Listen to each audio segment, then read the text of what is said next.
ഇന്ന് തന്നെ ഡൗൺലോഡ് ചെയ്യൂ. കാണൂ നിങ്ങളുടെ ഫേവറേറ്റ് ഷോസ്. പ്രസവിച്ച അമ്മയ്ക്കാണ് അവകാശം. മറ്റുള്ളവരൊക്കെ വെറും നോട്ടക്കാരാ. അതൊക്കെ എങ്ങനെയാ ഈ പ്രായത്തിലുള്ള കുഞ്ഞുങ്ങൾക്ക് പറഞ്ഞു കൊടുക്കുന്നത്? അവൾ എന്താ പറഞ്ഞെന്നറിയോ? ആര് കൊണ്ടുപോയാലും എത്ര ദൂരെ കൊണ്ടുപോയാലും അവള് തിരിച്ച് അച്ഛൻ്റെ അടുത്ത് തന്നെ എത്തുന്നു. അമ്മ മരിച്ചിട്ട് അച്ഛൻ തനിച്ച് മക്കളെ വളർത്തി വലുതാക്കുന്നതൊക്കെ പലയിടത്തും കണ്ടിട്ടുണ്ട്. പക്ഷെ ഇങ്ങനെയൊന്നും കാണാൻ ബുദ്ധിമുട്ടാ. അതും വീണ ഇത്ര പകയോടെ ഹരിയോട് പെരുമാറിയിട്ടും. എന്തെങ്കിലും പറഞ്ഞാൽ വീണയ്ക്ക് പറയാനുള്ളത് അവളുടെ നേട്ടങ്ങളെ കുറിച്ചാ. സത്യം പറഞ്ഞ അവളുടെ അഹങ്കാരം കാണുമ്പോൾ എന്തെങ്കിലും ചെയ്താലോ തോന്നും. ലോകത്തിന്റെ നെറുകയിലെത്തിയ പോലെ അവളുടെ സംസാരം. അമ്മാവൻ ചെയ്തതാ തെറ്റ്. ആ സ്വത്തെല്ലാം കൂടി എഴുതി അവളുടെ കയ്യിൽ കൊടുത്തിരുന്നെങ്കിൽ അവൾ ഇങ്ങനൊരു ആവശ്യമേ പറയില്ലായിരുന്നു. അമ്മാവൻ പറയുന്നത് ഒരു കണക്കിന് ശരിയല്ലേ? സ്വത്തൊക്കെ അമ്മാവന്റെ പേരിലാണെങ്കിലും അതൊക്കെ ഹരി അധ്വാനിച്ചതല്ലേ? അവൻ അതിന്റെ അവകാശം കൊടുക്കണ്ടേ?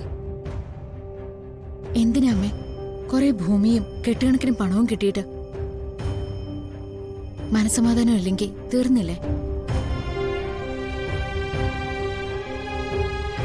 ഇന്നവര് തിരിച്ചു വരട്ടെ. ഞാൻ നിർബന്ധിക്കാം. ഉള്ളതൊക്കെ വീണയ്ക്കങ്ങ് കൊടുത്തേക്കാൻ.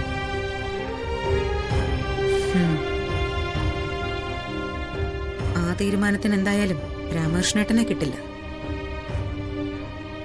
സത്യത്തില് നമുക്കൊന്നും അല്ല മോളെ പ്രശ്നങ്ങള്. ഈ മനുഷ്യരുടെ ജീവിതം തീരുമാനിക്കുന്നത് ദൈവമാണെന്ന് പറയുന്നില്ലേ? ഈ ദൈവത്തിന് എവിടെയാ പിഴച്ചു പോകുന്നത്?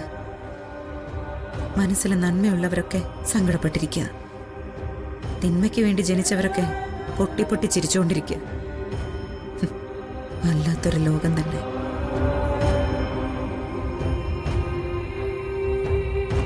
എന്തൊക്കെ സംഭവിച്ചാലും കലികാലല്ലേ എന്ന് ആളുകൾ വിചാരിക്കും.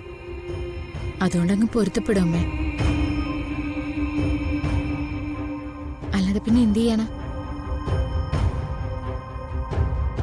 എനിക്ക് ഒറ്റ പ്രാർത്ഥനയുള്ളൂ. പോലീസ് സ്റ്റേഷനിൽ നിന്ന് ഹൃദയം തകർന്ന് ഹരിയും അമ്മാവനും തിരിച്ചു വരേണ്ടി വരരുത്.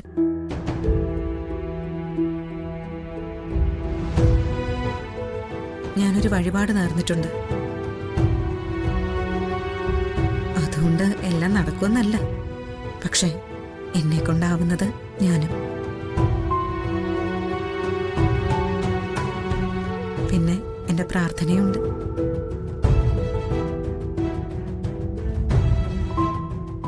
ചിലപ്പോ ഒരു കാര്യം ഫലിക്കും അമ്മേ. അതെന്താ? അവര് തിരിച്ചു വരട്ടെ, വലിച്ചാൽ ഞാൻ പറയാം.